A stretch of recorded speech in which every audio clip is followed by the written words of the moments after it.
Olá, eu sou o professor Willy Dingson e hoje nós iremos falar sobre pericardite aguda. E é claro, suas implicações no eletrocardiograma, já que esse exame é importante, né, na hora da realização para a definição diagnóstica, entra como os critérios diagnósticos, tá? Vamos lá? Então, basicamente, o pericárdio é uma formação sacular, é um envoltório, tá? Constituído por duas camadas, que aí envolvem o coração. Uma camada de constituição mais serosa, o pericárdio visceral, que mantém ali uma íntima relação com o epicárdio atrial e ventricular. E outra camada, o pericárdio parietal, de constituição mais serosa, tá? Mais externa, que mantém já uma íntima relação com outras estruturas, com outros órgãos mediastinais, ok? Esse esquema estou representando o coração, tá? O epicárdio, ventricular e atrial. Aqui eu estou representando esse primeiro envoltório, o pericárdio visceral, de constituição serosa, mantém essa íntima relação com a superfície cardíaca, tá? Esse mais externo, eu estou representando o pericárdio parietal, mais externo, em contato com outros órgãos mediastinais, ok? De constituição histológica mais fibrosa, tá? E entre eles o espaço pericárdio, tá? A cavidade pericárdio, onde tem o líquido pericárdio. Um líquido com volume aproximado entre 15 e 50 ml, tá? Basicamente, a função desse líquido é lubrificação, diminui o atrito entre esses dois folhetos, tá? Mas tem muitos autores também que defendem a presença de substâncias imunomoduladoras, endotelinas, peptídeos natriuréticos, enfim. Ok? Muito bem. A pericardite, então, ela nada mais é do que a inflamação do pericárdio, ok? Que pode ter múltiplas causas. As causas da pericardite são diversas, tá? Nós iremos falar um pouco mais sobre isso. E a classificação da pericardite, ela é importante, né? Nós temos a pericardite aguda, né, que varia de 3 a 6 semanas, a pericardite crônica, quando eu tenho acima de 3 meses de duração, o derrame pericárdico, né, com tamponamento, já é uma complicação da pericardite, a pericardite constritiva durante um processo inflamatório um pouco mais intenso. O pericárdio ele pode sofrer um processo de cicatrização, isso torna ele mais rígido, o que pode limitar o enchimento diastólico, o enchimento ventricular, o movimento cardíaco, tá? E isso pode acabar gerando no indivíduo um processo de insuficiência cardíaca, mesmo tendo um miocárdio sadio, tá? E a pericardite recorrente também é uma complicação. Para nós chamarmos de pericardite recorrente, o indivíduo ele tem que ser submetido ao tratamento, passar por um período assintomático e depois ocorre o retorno dos sintomas, tá?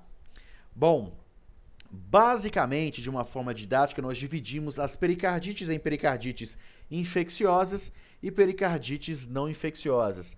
Dentre as pericardites infecciosas, a que ganha destaque são as pericardites virais, tá?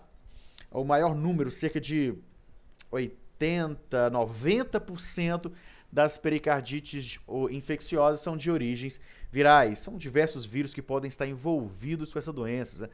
Coxsackie, ecovírus, citomegalovírus, Epstein-Barr. Dentre as bacterianas, um destaque nós temos a pericardite tuberculosa, tá? Mas outros processos infecciosos também podem acometer o pericárdio, né? Como fúngicos, outros parasitas, né? Protozoários. Dentre as não infecciosas, nós temos as autoimunes, né? Como o lúpus eritematoso sistêmico e outras doenças de origens reumáticas, metabólicas como a uremia, neoplásicas, tá?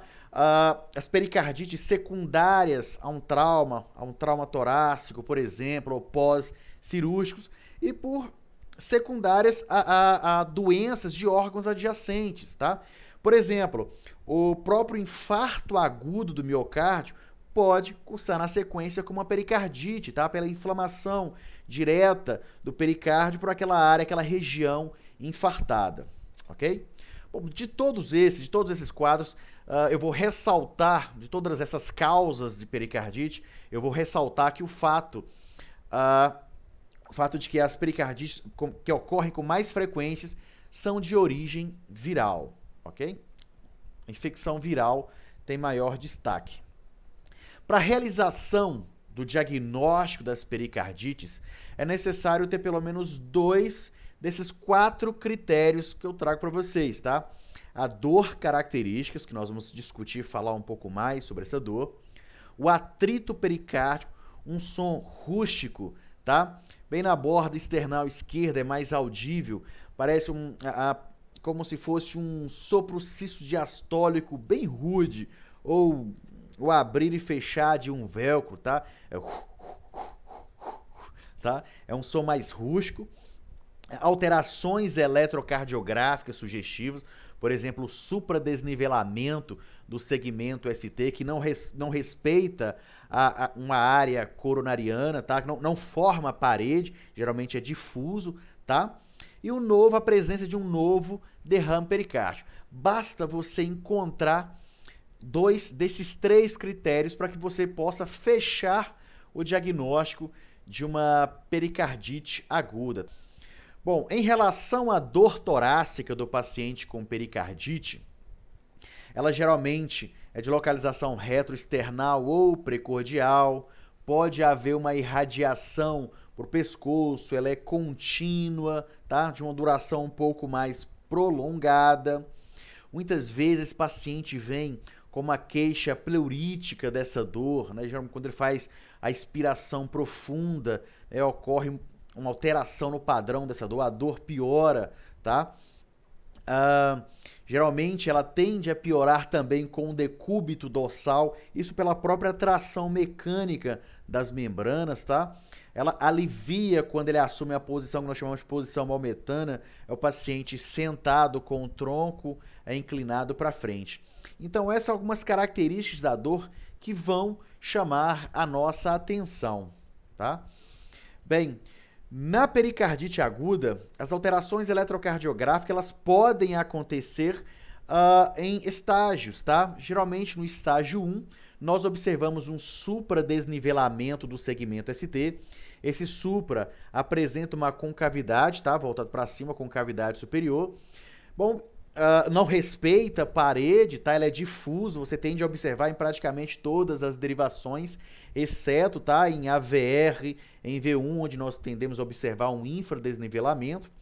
E esse supra, muitas vezes, ele está associado a um infra do segmento PR, tá? Um infra do segmento PR.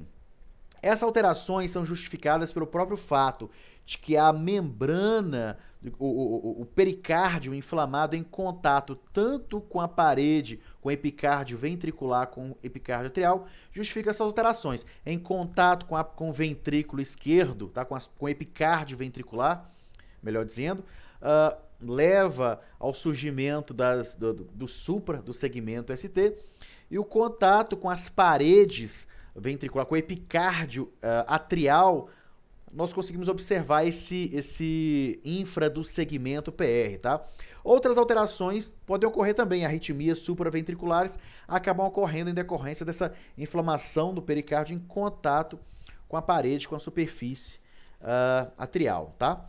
Bom, no estágio 2, nós tendemos a observar uma normalização, tá, do segmento ST e uma tendência do achatamento, tá, do aplainamento da onda T.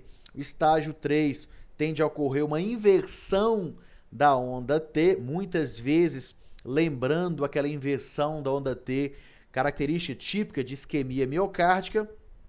E no estágio 4 nós observamos a normalização dessas alterações eletrocardiográficas. Tudo bem? Então, olha só, aqui só mostrando um destaque, o estágio 1, tá? Eu observo um infradesnivelamento do segmento PR, lembrando a diferença entre intervalo PR e segmento PR. Intervalo PR é o trecho do eletrocardiograma em que contém onda, tá? Por exemplo, intervalo PR é do início da onda P até o início do complexo QRS, tá? E quando eu falo de segmento, é um trecho do eletrocardiograma em que não contempla a onda. Por exemplo, segmento PR, é o final da onda P até o início do complexo QRS, tá? Então, retomando, no estágio 1 nós observamos um infradesnivelamento do segmento PR e um supradesnivelamento do segmento ST, né? Um supra côncavo, tá? No estágio 2, há uma tendência à normalização desse segmento ST, uma tendência a planar, uma tendência ao achatamento da onda T. No estágio 3, nós observamos a inversão da onda T. No estágio 4, o retorno dessas alterações, tá? A normalização dessas alterações, melhor dizendo, tá? Muito bem. Aqui eu trago um eletrocardiograma. Então, observem esse eletrocardiograma aqui que eu trago de exemplo.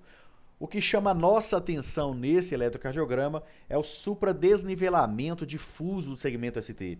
Eu consigo observar a supra em D1, D2, AVF, AVL, V2, V3, V4, V5, V6, ou seja, é um supra difuso, tá? Não respeitando parede, não respeitando, digamos assim, um território coronariano, tá? Ao mesmo tempo, olha só, o infra do segmento PR, tá? O infra do segmento PR. Outra coisa que chama a nossa atenção, o infra de AVR e V1, ok? Vamos para outro eletrocardiograma. Nesse eletrocardiograma também chama a minha atenção o supradifuso observado em D1, D2, um pouquinho aqui, começando aqui em AVF, V2, V3, V4, V5, V6, tá? O que eu não consigo observar nesse eletrocardiograma é um infradesnivelamento do segmento PR. Por quê? Porque aqui eu já tenho um ritmo não sinusal. Observem que eu não tenho a presença da onda P aqui nesse eletrocardiograma, tá? E eu tenho um ritmo irregular. E presença, olha só na linha de base, esse ritmo atrial caótico, as ondas F. Trata-se aqui de um eletrocardiograma evidenciando uma fibrilação atrial e um supradesnivelamento difuso do segmento ST, tá? E um infra aqui em PR. Bom, isso pode ocorrer com um paciente que esteja cursando com a pericardite aguda? Sim. Imagine que o pericárdio inflamado está em contato com as paredes, tá? Com o epicárdio atrial, consequentemente podendo levar a algumas arritmias, como arritmias atriais, né? Como o nosso exemplo aqui está mostrando a fibrilação atrial. Tudo bem? Bem, outros exames também são importantes para avaliação do paciente com pericardite aguda. Claro, dependendo do local onde você se encontra, o paciente que apresenta um quadro clínico típico, uma dor característica e eletrocardiograma sugestivo, você já consegue fechar o diagnóstico. Mas é claro, tendo a disponibilidade de um ecocardiograma, é necessário a realização do exame, porque nós conseguimos identificar outras patologias que possam estar associadas. A pericardite, ela pode acabar sendo originada por um infarto do miocárdio, por exemplo. De repente você pega um paciente, faz o ecocardiograma e observa um déficit segmentar, ok? Muitas vezes essa pericardite, ela foi originada do infarto agudo do miocárdio, tá? Também conseguimos identificar o derrame pericárdio, classificá-lo como leve, moderado, grave, que muitas vezes vão nos orientar quanto à internação ou tratamento ambulatorial desse paciente. A radiografia de tórax também pode apresentar uma alteração. Na imensa maioria das vezes, o raio-x de tórax é normal, tá? O raio-x de tórax é normal. Geralmente, a alteração característica é quando você tem um derrame pericárdico muito volumoso, geralmente acima de 200 ml, que você observa uma cardiomegalia. Mas na imensa maioria das vezes, raio-x acabará sendo normal, tá? A menos que tenha outras doenças associadas aí, ok? O laboratório é muito importante, pedir o laboratório base desse paciente, é o hemograma, o PCR, né? Exames de atividade inflamatória, PCR, VHS. O PCR, inclusive, é um exame que nós vamos acompanhar esse paciente durante o tratamento, tá? Vamos acompanhar, fazer a dosagem semanal até observar a completa a normalização da PCR, CKMB, troponinas e, é claro, a função renal. Porque muitas vezes a origem dessa pericardite está pela própria uremia, ok? Bom, outros exames de imagem que podem nos auxiliar, a tomografia, a ressonância. Esses exames, eles têm indicações específicas, tá? Geralmente quando tem uma dúvida diagnóstica, tá? Quando tem uma dúvida diagnóstica, a ressonância magnética, por exemplo, ela é muito importante, ela acaba sendo um padrão ouro, porque você consegue ver, né, avaliar realmente, por causa do realce tardio, a inflamação pericárdica e muitas vezes até se existe já uma continuidade com o miocárdio, se tem uma miocardite associada, tá? A pericardiocentese, quando você tem um derrame muito volumoso, quando suspeita de um derrame purulento. Então são alguns exames que podem nos auxiliar em casos específicos, tá? São casos bem particulares. Olha só, aqui eu tenho, por exemplo, um ecocardiograma, tá? Aqui mostrando o coração, tá? As câmaras cardíacas. Observa o envoltório pericárdico. Aqui nós conseguimos observar uma discreta aumento da espessura pericárdica, mas o que mais chama a atenção realmente é o espaço aqui entre o pericárdio e o coração, tá? Aqui é um grande derrame pericárdico, tá? Essa é a radiografia de tórax desse mesmo paciente. Essa radiografia, ela evidencia uma cardiomegalia e essa cardiomegalia é em decorrência do derrame pericárdico, tá? Um derrame pericárdico volumoso. Bem, para a imensa maioria dos pacientes que cursam com pericardite aguda, seja idiopática ou viral, e a imensa maioria das pericardites ditas idiopáticas acabam sendo virais também, o tratamento básico é realizado com AINES, tá? O tratamento é realizado com AINES. Aí a intenção é realmente acelerar o processo de resolução da inflamação e também aliviar a própria sintomatologia do paciente. O anti-inflamatório mais utilizado no tratamento das pericardites agudas é o ibuprofeno, tá? Nas doses de 400 a 800 miligramas, tá? De 6 em 6 até de 8 em horas, depende do esquema terapêutico, né? A média de 600 miligramas, tá? Por dose, que nós mantemos aí por 2 semanas, tá? E é lógico, vamos fazer um acompanhamento desse paciente com a PCR e depois nós passamos por um processo de regressão, de retirada, tá? Geralmente vamos reduzindo de 200 em 200 miligramas, tá? E vamos mantendo por 3 semanas, ok? Podemos utilizar o AS também, o ácido acetil salicílico, dose anti-inflamatória, não é aquela mesma dose que nós utilizamos de antiagregação não, tá? Aqui é a dose anti-inflamatória de 500 até 700 miligramas, também de 6 em 6 até 8 em 8 horas, tá? Mantemos isso por 10 dias, tá? E depois vamos reduzindo progressivamente, tá? De 250 a 250 miligramas, ok? Outra droga que nós podemos utilizar é a indometacina, 50 miligramas a cada 12 horas, tá? Mantemos aí por 2 semanas e depois vamos mantendo essa regressão, essa retirada regressiva da droga, ok? Recomendada, na verdade, como esquema de associação é a colchicina, tá? Nós utilizamos a dose de 0,5 miligrama a cada 12 horas em pacientes que apresentam mais de 70 quilos ou somente 0,5 miligrama uma vez ao dia em pacientes com menos de 70 quilos, né? E mantemos essa dose aí por 3 meses. Então, o esquema ideal é você associar a colchicina com um anti-inflamatório, tá? Em relação à prednisona, eu chamo a atenção o seguinte, ela não é uma droga de primeira escolha para o tratamento das pericardites agudas. Inclusive, nós temos evidências que mostram que o uso da prednisona como primeira escolha, como a primeira droga, tá? Para os pacientes de um modo geral, pode proporcionar o desenvolvimento de uma pericardite recorrente, ok? Bom, quando que eu utilizo a prednisona? A prednisona, ela acaba sendo a escolha para aqueles pacientes que têm alguma contraindicação para o anti-inflamatório não esteroide, né? O paciente tem uma úlcera, o paciente tem doença renal avançada, ok? Ou pacientes cuja pericardite é de origem autoimune, por exemplo, tá? De um modo geral, nós evitamos o uso da prednisona. A dose é 1 mg por quilo de peso, né? Mantém aí por 4 semanas, depois promove-se uma redução gradual aí por um período de 4 semanas. Muito bem, espero que tenham gostado dessa aula, tá? Comentem aqui pra gente, compartilhem, salvem a aula, mandem dúvidas para que nós possamos criar alguns vídeos em cima das dúvidas que vocês tiverem, tá bom? Até mais!